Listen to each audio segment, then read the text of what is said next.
Good afternoon on the national news this hour from BGI Television. First, the headlines. Tinubu plans 2,000 houses in 12 states by December. Labour never wants strike, we want right things done. Troops arrest suspected female kidnapper while trying to pick money in Taraba. Police kill suspected kidnappers, gunrunners, recover firearms. Motorist seeks extension of Lagos-Ibadan Expressway street lights. On sports, Super Eagles minutes silent over loss of lives after South Africa victory. I am Morire Rabila Lawal, the news in detail. President Bola Ahmed Tinubu directed the Ministry of Housing and Urban Development to begin groundwork on the construction of at least 2,400 housing units across the country's 6 geopolitical zones before December.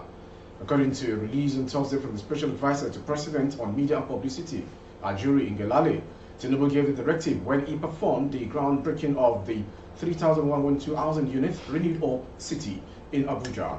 Nigeria currently has over 28 million housing deficits, according to the Federal Mortgage Bank of Nigeria, World Bank. He reiterated its administration's resolve to provide decent and affordable housing for Nigerians. The project is part of 20,000 housing units to be delivered in the Federal Capital Territory under a public-private partnership arrangement being implemented by the Federal Ministry of Housing and Urban Development, and it represents FG's first move to implement a new city development plan under the Renewed Hope agenda. Tinubu said he was committed to providing the Federal Ministry of Housing and Urban Development with the political will required to ensure that his administration makes a historic difference in the country's housing and urban development landscape. He affirmed that his government had resolved to face housing challenge with a clarity of purpose and determination that is required to break all the barriers that stand in our way of success. The Nigeria Labour Congress NLC says giving ultimatums to the government does not mean that the labour unions enjoy going on strikes, adding that they only want the right things to be done. Both the NLC and Trade Union Congress TUC had on Thursday issued a 14-day ultimatum to the federal government to fulfill the 16-point agreement with the workers since October last year. Reacting to some comment condemning Labour for always issuing threat for strike actions, Head of International Relations of the NLC, Uchenna Ekwe, who was a guest on the program, said they only issue an ultimatum when reminders to the government are not acted upon.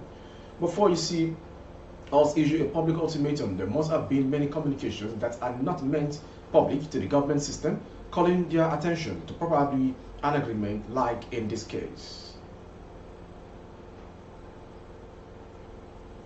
Troops of 93 Battalion under 6th Brigade of the Nigerian Army have arrested a suspected female kidnapper while trying to pick money for abducted victim in Taraba. The female suspect, Janet Igohia, was married to a notorious criminal who was a second-in-command to late Ghana Tawase, a one-time ringleader of the ministerial group in Benue State. This was disclosed in a statement by the Acting Assistant Director for Brigade Lieutenant Oni Olubodude. The 31-year-old lady was nabbed after picking the sum of 1.5 million naira, being payment for an abducted victim at the Chanchengi area in Takum local government area of the state. Based on this information, troops deployed at Chanchengi laid a siege at the suspected area, and at about 10 a.m., Janet's 831 was arrested after picking the sum of 1.5 million money being payment for the abducted victim, the statement read. Janet revealed that she is presently married to Voyo Gata, a notorious criminal and former second-in-command to late Ghana Tawase. She is currently married to the leader of a violent extremist group in southern Taraba.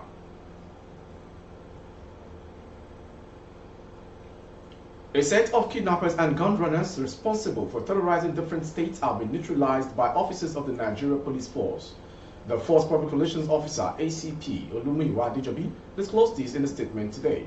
The statement read, the FIDIRT of the Nigeria Police Force has recorded yet another feat in the ongoing fight against crime and insecurity and criminality in the country as part of a sustained effort to cleanse the system of criminals, most especially kidnappers. These neutralized individuals have also been involved in supplying arms to bandits operating within the same axis. The statement added that the NPL will continue to employ all necessary measures to rid communities of criminal elements and maintain peace and order across the nation. Information learned that in January that operative of Special Intervention Squad, Federal Capital Territory Police Command, neutralized 3 notorious bandits in the forest within the Buari area of Abuja.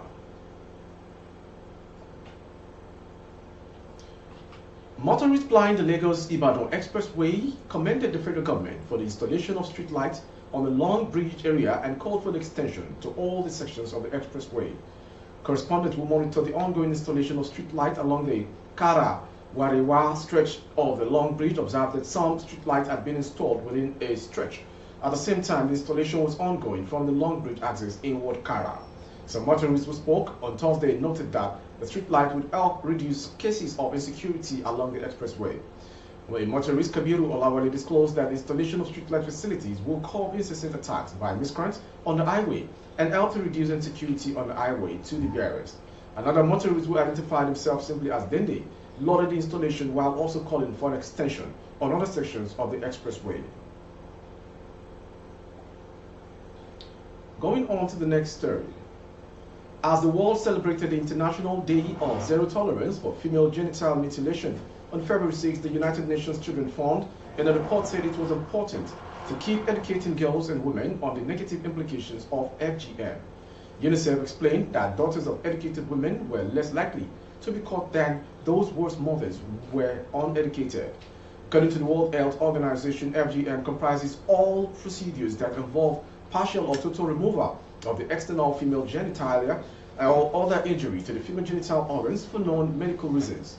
The practice has no health benefit for girls and women and causes severe bleeding and problems urinating and later cyst infections, as well as complications in childbirth and increased risk of newborn death.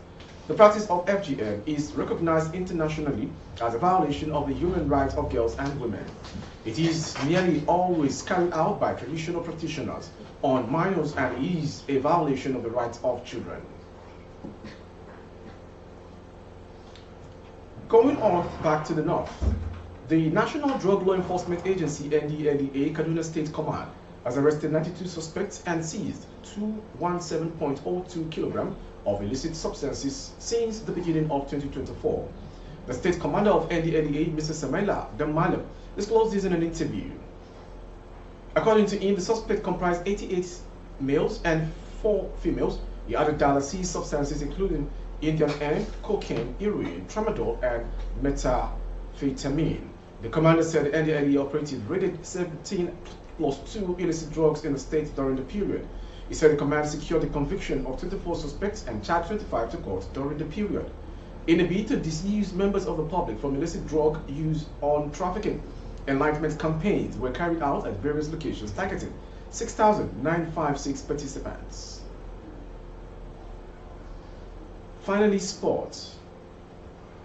The Super Eagles observed a minute's silence on Thursday night in honor of the lives of Nigerians lost in the course of Nigeria's semi-final match against South Africa. The information report that no fewer than 4 persons died Wednesday night while watching the semi-final match at the ongoing Africa Cup of Nations AFCON in Abidjan. They include the chieftain of the ruling All Progressive Congress APC, Dr. Cairo Ojukwu, Deputy Bossa, Kwara State University, Malete Ayuba Abdullahi, and a core member serving in Adamawa, simply identified as Samuel, among others. Anambra-born businessman Osondu Nwoye, based in Cote d'Ivoire, was also reported to have collapsed inside the stadium while watching the match and died later in the hospital. Nigeria booked a berth to the AFCON final after a dramatic penalty shootout win against Bafana Bafana of South Africa. The Super Eagles prevailed 4-2 on penalties following a narrow and captivating 1-1 draw at the end of 120 minutes. Captain Ahmed Musa, who led the session, expressed the team's heartfelt condolences for the families of those affected by the tragedy, adding that the team identifies with them in this difficult time of their lives. With the sports story, we've come to the end of today's national news. Before we go, some headlines. Tinubu plans 2,000 houses in 12 states by December. Labour never wants strikes, we want right things done, NLC. Troops arrest suspected female kidnapper while trying to pick money in Taraba. Police kill suspected kidnappers, gunrunners recover weapons. Motorists seek extension of Lagos-Ibadan Expressway street lights. We also brought to you health education can end female genital mutilation, UNICEF. On sports, Super Eagles observe minute silence over loss of lives after South Africa victory.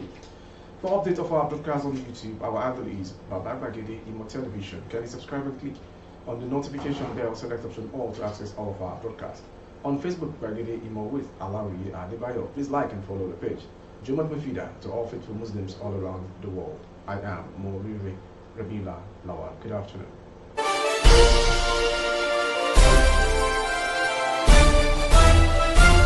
Audio Jungle.